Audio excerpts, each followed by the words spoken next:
začetku drugega semestra je bila v Sloveniji razglašena epidemija.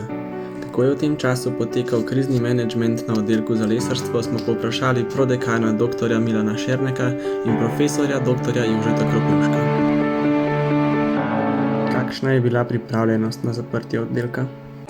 Mislim, da smo na oddelku kar dobro ocenili, da bo do tega prišlo. Bili smo, realni in smo se pripravljali na to opcijo. V tej nesreči smo imeli pravzaprav neke vrste srečo, da na oddelku že desetletje uporabljamo e-učilnico, konkretno Moodle, in da so številni že bili kar dobro usposobljeni na delo na daljavo.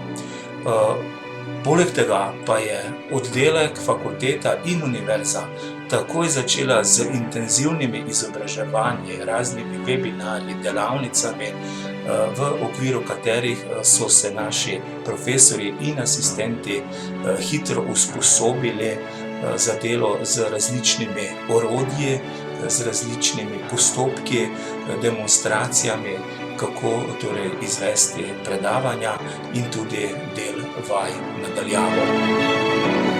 Katere spremembe so bile uvedene? Dejstvo je, da se je v času epidemije tudi vodenje oddelka in splošno delo vseh zaposlenih zelo spremenilo.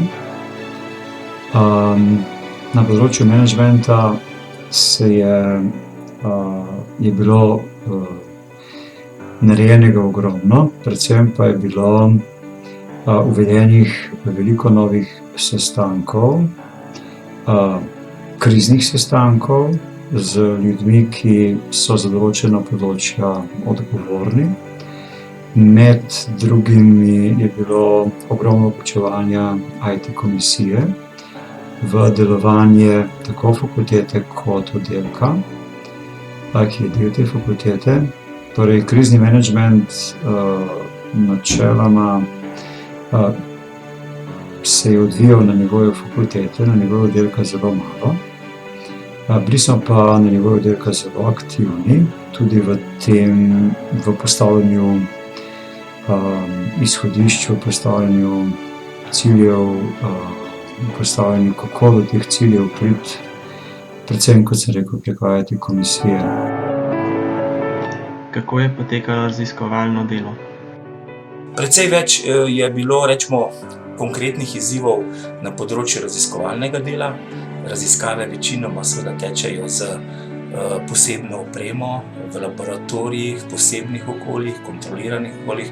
Tako da raziskovalno delo je v teh prvih dneh po zaprtju oddelka potekalo na ta način, da smo predvsem analizirali razne rezultate, ki so bili pridobljeni, potem pripravljali razna izhodišča, pregled literature, priprava člankov za objavo in podobno, tudi razni plani za nadaljnje delo, raziskave in eksperimente, ko bodo ti, ukrepi ukinjeni.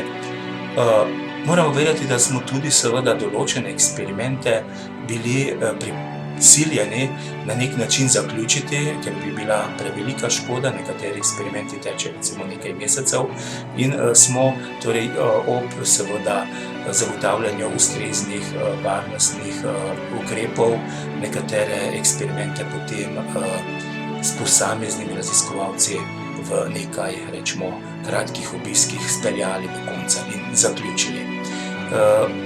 Ustavljene so bile tudi vse raziskave za diplomska in magistrska dela in seveda doktorske dizertacije. Se je zgodila kakšna smešna prigoda? Mene je včasih smeh spravil kakšen mimoidoči v ozadju študenta ali pa je kakšen mlajši bratec, sestrica prišla kaj spraševati in je šele potem otrok opazil, da je v kadru.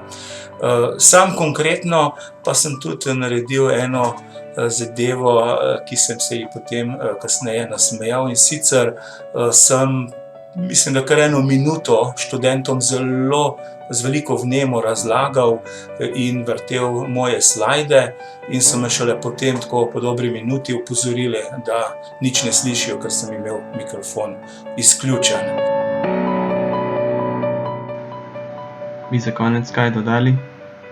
Mogoče bi samo izpostavil to, kako izjemno pomembna je komunikacija in kako izjemno pomembno je, da se obe strani trudita, da se nek problem reši.